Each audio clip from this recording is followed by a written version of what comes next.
Oh, Howard, welcome. Hello. Hello. Good afternoon, everybody.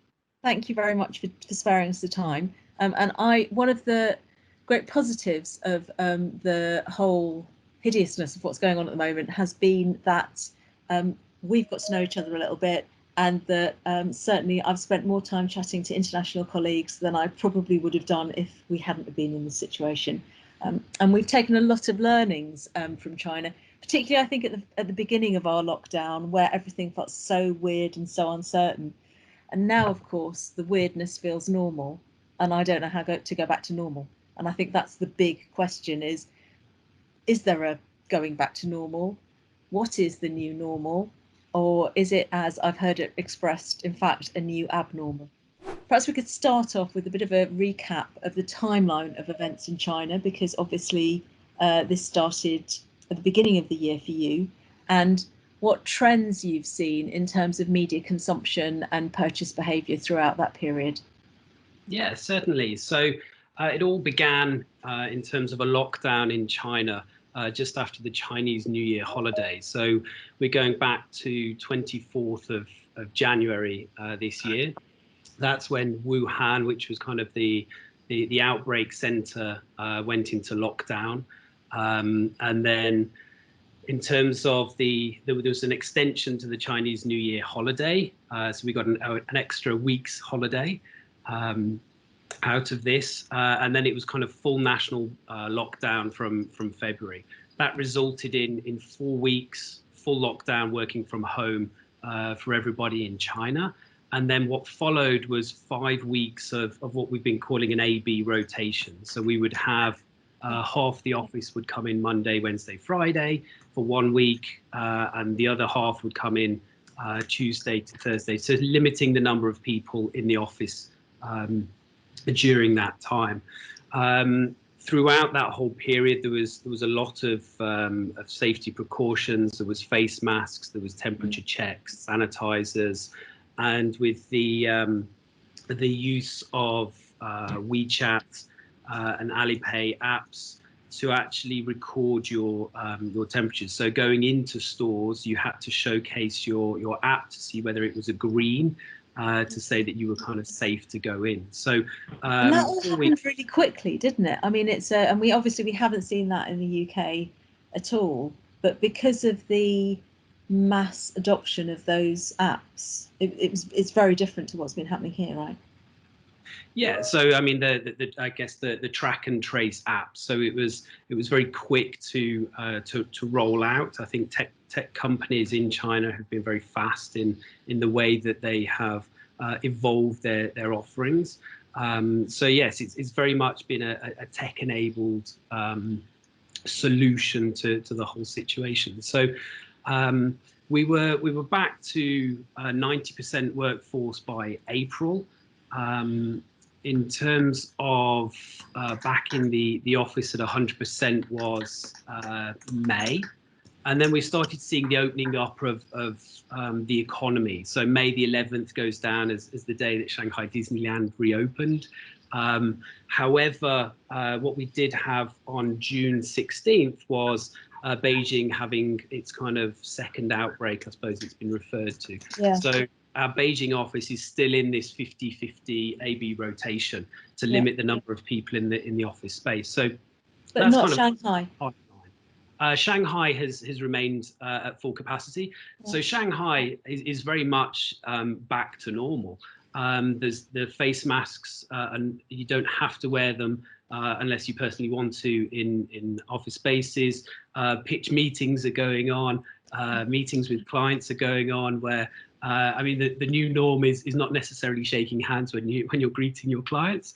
It's more kind of elbow touches or fist bumps. But it's nice to be back in terms of meeting humans in the physical reality. So that's kind of a timeline. So how many weeks in is your back to normal then? From lockdown. So back to normal was April the 6th in terms of MediaCom offices back to 100%. But as I said, June 16, Beijing office has kind of gone back to this rotation. So yeah, 2.5 months is back to a new normal from a work state. Which in a way brings us close to where we are in the UK, maybe a month or two away from, which is interesting. But with the difference of the tech-enabled security measures, I suppose you'd call them. Yeah, I mean, from a media behaviours standpoint, we obviously saw increases in online video viewership. We saw increases in social. Social is a huge part of the China media ecosystem, so there was huge increases there. E-commerce obviously increased over that period as well. So we did see, quite a big uptick in kind of time spent on media. I think as we went back to that new norm in April, it did flatten out a bit, still up year on year in terms of time spent. But yeah, kind of leveled out a bit as people went back to the work environment. So digital is a huge part of kind of media consumption and advertising spend. And there's been a huge increase in certain kind of technologies and usage, which we can talk about a bit later on. Okay. And in terms of returning to people returning to restaurants and cafes and those sorts of things, how is that now? So that has returned. We did see, I guess, naturally an uptick in food delivery apps in terms of the volumes of deliveries. What was happening is that those had to be delivered to the entrances of building complexes. That the delivery people weren't allowed to go up into the front door of the building. Lots of temperature checks and all of that. But Shanghai, Guangzhou, where we have another office as well, very much back to normal in terms of restaurants. Cultural institutions have also opened up as well. But over the whole period, we ran a consumer sentiment tracker in association with YouGov, and we looked at an 8-week period to see what was kind of consumer sentiment, and it was a bit of a roller coaster in terms of going towards positivity, but then very much kind of negative outlook in terms of kind of a fear index of what was happening. But we are seeing things going back to normal. There's obviously behavior changes, there's sentiment changes about people being a lot more health conscious moving forward, appreciating their time and kind of wanting to better themselves. So there has been some changes in behaviors and outlooks from and can consumers. I ask about as a question close to the heart of those of us that work in the London office, a question about public transport. How comfortable are people to return to that?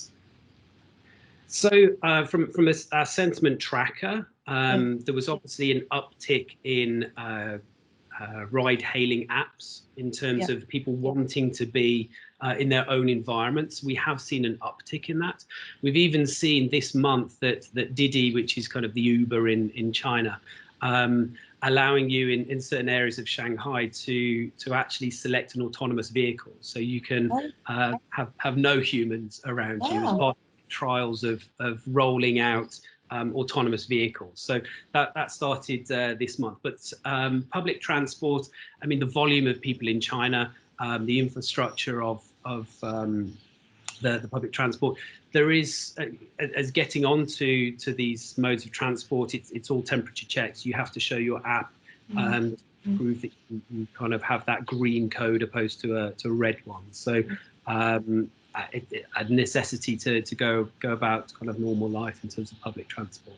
And I guess probably versus the UK, quite a lot more compliance is the sense of the entities of doing as you're told. How did clients react to the situation in terms of short-term, long-term comms spend and plans? Pulled everything to begin with, I imagine. Yeah, so a lot of activity was pulled. Obviously, the focus was on out of home. No one was out and about, so pulling that wherever possible. limiting kind of the fees that were implied there. So yeah, majority of clients simply postponed. A few kept the bookings but changed out the messaging to kind of more of a CSR or Wuhan support. One of our clients, Mars, changed out their communications in that respect. A few cancelled, I think, naturally, kind of travel and hospitality. We have a few travel clients out of Beijing office, so that was kind of cancelled. A few paused.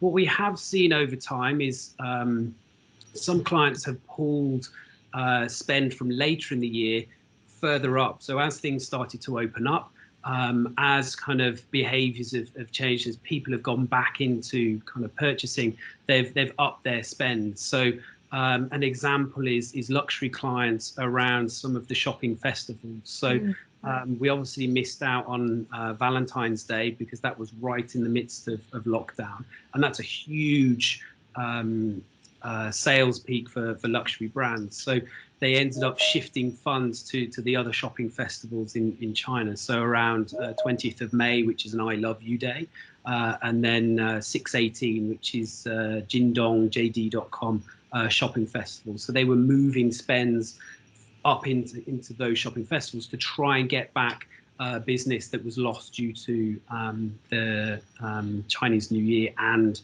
also the Valentine's Day. More promotional activity, or how about the balance of kind of long-term branding versus short-term promotions? Has that changed? I mean, it was very much performance based communications. I think that's where a lot of spend had been shifted.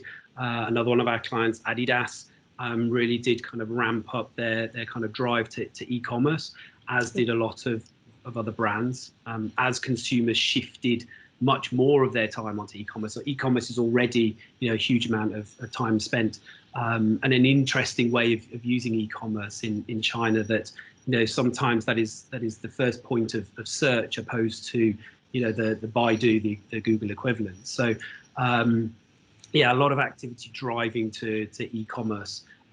Some interesting shifts in terms of kind of accelerating kind of trends that were starting to happen. The biggest one that's happened in China is live streaming adoption, which is ultimately linked to kind of social commerce. That has absolutely, gone through the roof in terms of all manner of people. So just someone sitting in their home selling products that they want to sell to, companies employing what we call key opinion consumers to kind of sell and push their products as well. So live streaming adoption is the big winner in terms of media behaviours over this period. And I think, because I think I remember stealing the statistic from you, you've seen a broadening in digital adoption from in terms of older cohorts. Is that right? And e-commerce as well? Or? Yeah, so the three audiences that have kind of really peaked, obviously young, the youth audience, the grey audience, and lower tier markets. So when we talk about China, China is kind of obviously a vast space. A lot of advertisers concentrate and have been concentrating on what we call tier one markets, so Beijing, Shanghai, Guangzhou, Shenzhen. But the real growth in terms of internet penetration, in terms of usage, really is the lower tier markets, and those are the markets that have been coming on and have been spending within the e-commerce space, because they don't have even in pandemic aside, they don't have access to physical retail in those lower tier markets. So that's where e-commerce growth is coming from. That's interesting. And with the older cohorts, so they adopted it more because they had to. Have they stuck with it, or have they gone back to previous habits? I mean, at the moment, it's kind of sticking with it. And where is that? That's within grocery e-commerce. I think the penetration of that has really increased. So there's been that's one thing that's kind of stayed, and I think we will see continue. It's not going to drop off anytime soon, I believe. And we've also, obviously, we've got a lot of news in the UK at the moment about what the government is doing and isn't doing, and how much they're spending in order to stimulate the economy. How's that playing out? How's that played out in China? So yeah, lots of news. I think since February, the government implemented supply demand side policies to really kind of restart the economy. So that was with tax cuts, loans, small business relief packages, and employment guarantees as well. There's even, small businesses were having kind of rent relief on their kind of premises, as one thing. And then the national government has also provided incentives in terms of auto purchases, so dropping the tax on vehicle purchase, really kind of increasing subsidies on electric vehicles as well. So that's kind of from a national perspective. Then obviously from a local government perspective, there's been, even cash itself has been distributed via Alipay and WeChat apps to consumers themselves. There's been free tourism packages given out via lottery systems. They're also have been developing shopping festivals. So shopping festivals is a very big thing in China. We have a whole year of these. The biggest, the most famous one is the Timor Double 11 Festival, 11th of November.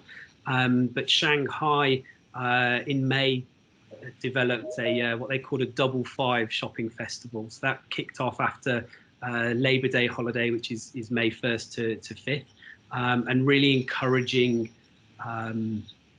the economic rebound, to the point where in Shanghai itself they've been encouraging street vendors to be out again. They'd actually clamped down on those in the past few years. Now they're encouraging street vendors to sell their produce. So there's been a real kind of attempt to drive the economy. City mayors, heads of villages, townships, even the president has been on live streaming to push kind of local wares as well. So huge stimulus. So everybody's joined in with it. What do you think? What other things do you think have worked the best or been most powerful in that sense? Because I know that we've all got a voucher to go out to lunch coming our way in August. Oh wow! I mean, the problem with those, I think, is that it creates kind of short-term peaks. Right. The other kind of downside is the fact that consumers are getting into the habit of knowing that these kind of benefits are coming, that there's these sales festivals happening, so they're holding off spending, waiting for these sales days to really kind of bag a bargain. So there's a downside to this whole kind of stimulus. It's just kind of pushing off demand and then creating these little spots throughout the year. In terms of consumer media behaviour, what's moved back? What's continued to stick? I mean, obviously, everybody watched a lot more telly, right, or audiovisual when lockdown was lockdown because we were all stuck inside. But how much of that has kind of stayed, and how much of it has kind of faded away again? So online video obviously spiked. As I mentioned earlier, it has come down, but still year on year time spent is up. So the kind of the behaviours that have accelerated is the live streaming, grocery e-commerce penetration, and concern for health and fitness. So health and fitness kind of content, app usage, that's really kind of accelerated. I think kind of macro-driven short-term trends with longer-term potential, I think is so kind of local travel. People are really wanting to go out and travel, domestic luxury consumption, preference for private car travel. And there's been a lot of what we've been terming cloud-enabled live entertainment. So we're seeing upticks in online music festivals is one thing that we've seen kind of a real increase. So from an overall kind of media time spent, I think e-commerce, live streaming, which links into that kind of social commerce, are the real big winners. We've seen articles about the it's a slightly weird term, I think, revenge spending, because you mean look, we've heard articles about revenge spending in China. I'd like to talk about that. I mean, there was an article in the papers in the UK that said in the richer households in the UK, there's £27 billion worth of unspent income because people aren't spending it on holidays abroad, that they're not spending it on going out to dinner, or haven't been spending it on going out to dinner because that's only just opened up, or even on their commute. So there is something about money, obviously not for people who are hard up, but people who are well off, who are continuing to work. Have you seen that in China? Have you seen that starting to be spent, and what's brought it out? Because I think we'd all like a bit of that 27 million in the UK.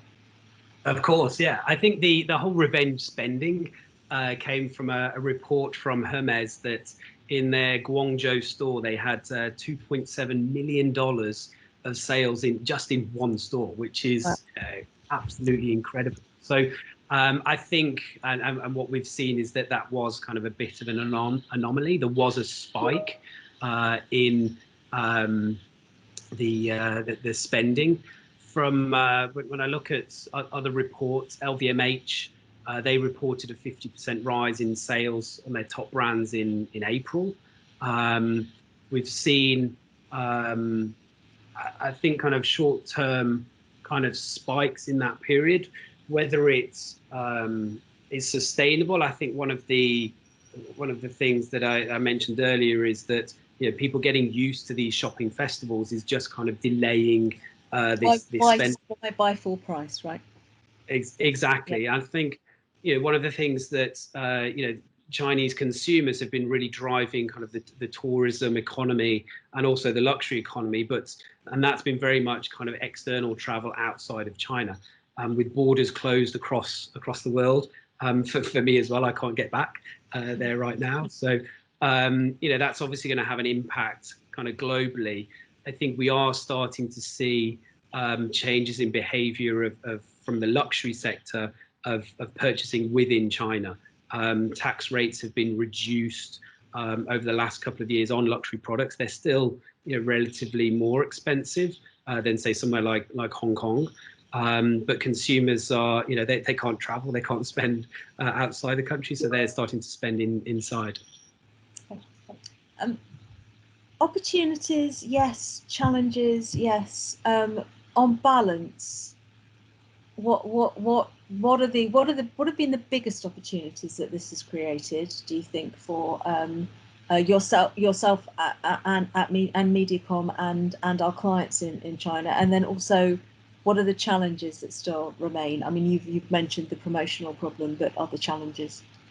Yeah, so we've been running what we call confessions of the post-COVID Chinese consumers. So it was a 4-part weekly analysis looking into, get it beyond kind of all these data, these stats that we're being inundated with. We spoke to real consumers in terms of, what are the themes coming out of this new normal.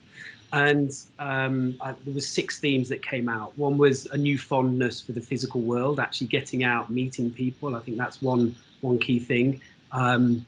Future survival was another one. Heightened health prevention, purposeful time. There was also, there's a great kind of pride in terms of the China response to this.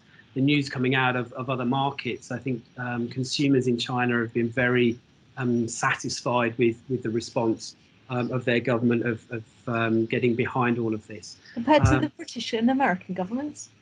I won't comment. And then there's also kind of mobility English, I should say, not British, actually. I should pull myself up on that. Yeah, sorry. Mobility preference shifts as well. So I think there's opportunities for brands around those themes. I think one thing that we've seen from a CSR perspective, and there's been troubles in the past in China where brands have talked about their CSR efforts and it hasn't actually materialized. So when this outbreak first happened, we saw a mix of brands actually posting on their social media, a receipt of the amount of money that they'd given to the Wuhan government to help with those efforts. So I think there's a lot of transparency that has come out of this. I think that has obviously, and I think this is a global trend, an increase in digital transformation. E-commerce, if you're not on e-commerce in China, you're nowhere, essentially. And kind of really getting behind this social commerce live streaming is the real opportunity, and it's been a challenge for some brands, but it's each and every one of our clients is really been kind of taking that on and moving forward with that. And as we move into the autumn, and things are more back to normal, are there things that you think have kind of changed, forever, and just not going to come back, or too soon? I think it'd be interesting to see whether this kind of, from a luxury consumption perspective, whether that remains once borders start opening. Is that shift of spending going to move back globally, or will it remain within so China? That localized spending of luxury money, which has a big impact on the rest of the world. Indeed. And I think, the health and wellness and bettering yourself, I think that's, purposeful time. I think that's one thing that is here to stay as well. I mean, there's, I wanted to talk on, we have, or Group M has a this year, next year analysis that comes out. China actually today, or actually it's there yesterday now, but we launched the summer 2021. And when I look through the summary of that, things are all starting to look very positive in terms of kind of the macro environment. There's been a bounce back in manufacturing. There's been a real push towards 5G. I think there's a real emphasis has been placed on that as being kind of the stimulation for growth. So emerging media platforms, media innovation, and creativity and content productivity. I think digital transformation is a no-brainer. That's happened on both corporate side, consumer side. And then from an ad spending perspective, we predicted at the outset of the pandemic that ad spending would be down 11.8%. And what we've actually seen the first half of the year is that it's been a lesser decline at 2.8%. Oh, that's much less. That's a forecast for the year. Yeah, so that's the forecast for the year. So very much kind of a rebound. So if you want positive. If you want a figure, that's projected to exceed 626.2 billion RMB is the ad spend for the year in China predicted. And that ad spend is, as you'd expect, predominantly on digital media. So that's where had the greatest growth. Now we've got a couple of questions, and please, we've got to have till 16:45 British time. So we've got if anyone else has got any questions to post in the chat, please do so now. A couple that have come in. Has the lockdown helped accelerate any B2B social media channels like Zhihu? Of course, we've seen how companies have used WeChat, Weibo, and streaming in B2C space. I mean, sad to say, from a B2B perspective, we have limited client base within that space. We have Dell computers is one of them that we've been looking at kind of B2B marketplace, but I unfortunately don't have kind of any data points to kind of respond to that. Okay. So you'd have to get that. Yeah, okay. And then Virginia has asked, please can you tell us more about attitudes to health and well-being and heightened health prevention? The insight you mentioned, what that's meant for everybody. So I think one key difference between China, well, actually Asia as a whole and the West is the use of face masks. That's started, I think you've probably all seen it, that in Japan it was seen as, if I'm sick, then I don't want someone else to get it. So it was kind of a cultural thing. From Hong Kong and China perspective was from SARS 20 years ago. So face masks have been kind of the key kind of change, the big change that you've seen. The app usage has become second nature. In order to travel between cities, you have to go through many different checks, and local areas will have a different kind of process, or even a different app beyond kind of the WeChat and Alibaba systems. So what we did see from kind of a brand and media consumption is, the in-home fitness kind of trend. We saw a huge uptick in that in terms of usage. I think Nike was one client that's or one brand, sorry, that was fast out of the blocks in terms of creating a lot of content within that space. And I think when you look at kind of the consumption of which categories, it is within that kind of well-being space where we've seen an uptick in kind of the purchasing of products. And things like vitamins as well.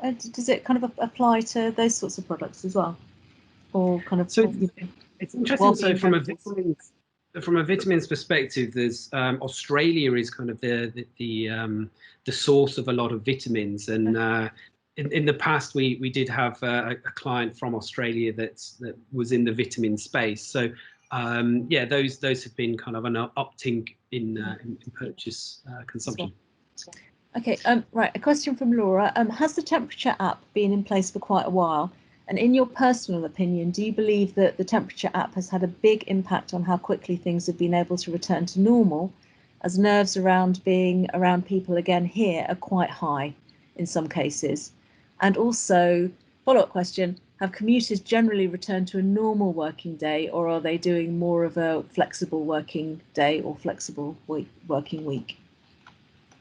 Okay, so temperature app came out very quickly at the start of this. It was kind of pretty much mandatory.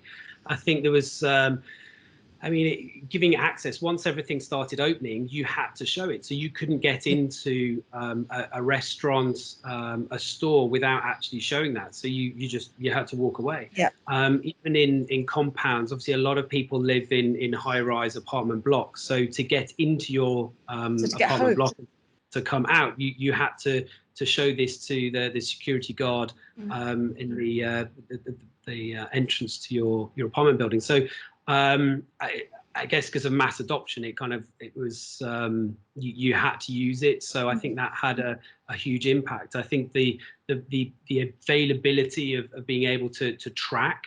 So I mean, we've had people flying up to Beijing. We've had people flying down to Guangzhou. And you can be traced very quickly if someone on your flight, on your train, has actually had or been confirmed to have COVID. So it's been a very quick process. I mean, even in terms of flying into China, the checks and balances that go on in order to get in, 14 days compulsory quarantine in a government-appointed hotel before you can actually leave and go back to kind of normal life. So I think that's had a huge impact on kind of containing this as much as possible. Can you remind me the second part of the second question? question was, have people returned, commuters generally returned to a normal working day? So I suppose, 9 till 5 or 9 to 6, or are they going in later, leaving earlier, or indeed just working 1 or 2 days from the office and 3 or 4 days from home once the choice is there? So you explained that in some places it's still compulsory, but where there's a choice, what's happening? I think that's kind of one thing that I've noticed is quite different, I think, to other markets, is that there isn't really this behavior of working from home. I think it goes back to kind of societal, there's a whole generation of one child families. So, you want to be around other people. And I think that's one thing that we saw from our staff, was that the thing that they missed was being around other people. So we haven't seen people kind of asking, wanting to work from home. I think there is a sense that if you're not feeling well, then just work from home. Yeah. So that the slightest thing, then people are just like, for safety, you know, I don't want to upset anyone. You know, sneezing anywhere in the world right now is the easiest way to clear a room. So it's yeah, I think it's down to the self of whether you work from home or not. But we don't see the trend in terms of what we're seeing in other markets, where there has been over the past few years this move towards working from home. So it's not really picked up yet in China. That feels like that's step changed in a lot of markets, and certainly in the UK there is no great desire to rush back to the office. But again, I think it depends on your commute. There's the feeling safe to get on the tube is very different from wanting to be in the office. Balances. Yeah. One more question. Hi Howard, this is from Matt. With global brands tightening their belts, how do you see the China inbound versus, say, domestic spend split playing out in the near future? And with the growth in programmatic capability, do you see international brands looking to activate from their home markets or building out their teams within China?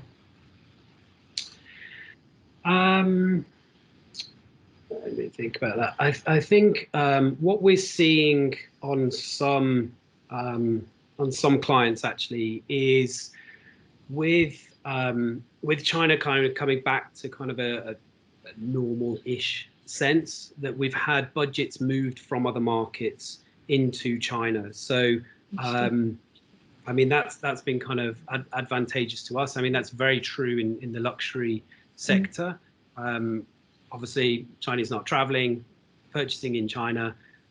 So yes, we've had duty free isn't doing that well in Heathrow at the moment.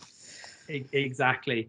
And then from a programmatic perspective, I mean we speak to a lot of China outbound clients, and you know, even from a pitching perspective, they're wanting to run their programmatic from within China. So we're in conversations just 2 weeks ago.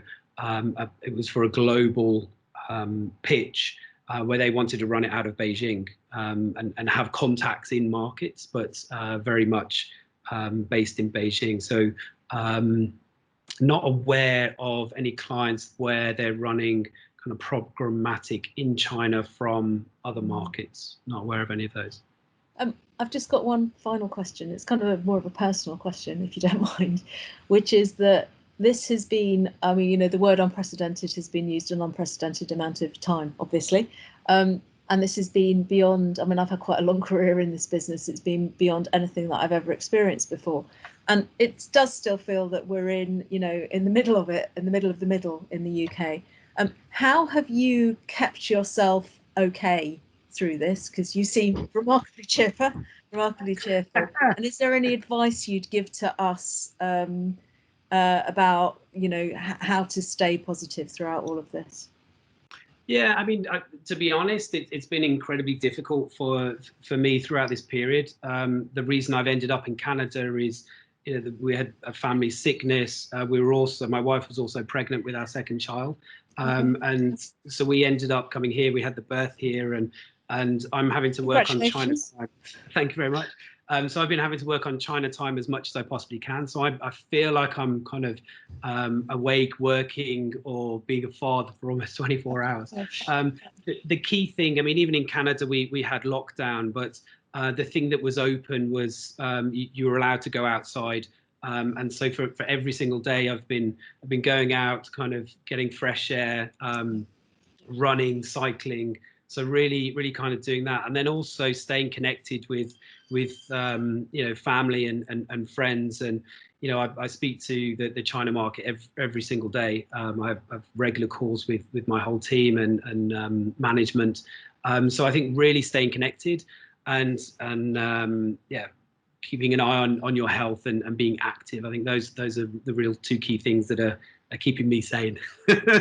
And just in summary, on balance, you feel those green shoots are definitely. I think it's the outlook is positive. I think, you know, we were hit badly in March, April. from a business perspective. June was kind of starting to flatten out. So July, we're hoping that we should be back to growth. So it's a very positive outlook. So stay strong, and there is light at the end of this very dark tunnel. I very much hope so. Howard, thank you. That's been absolutely brilliant. It's great to talk to you. And thanks to everybody. Stay safe, stay well. Cheers. Thanks very much. Bye-bye.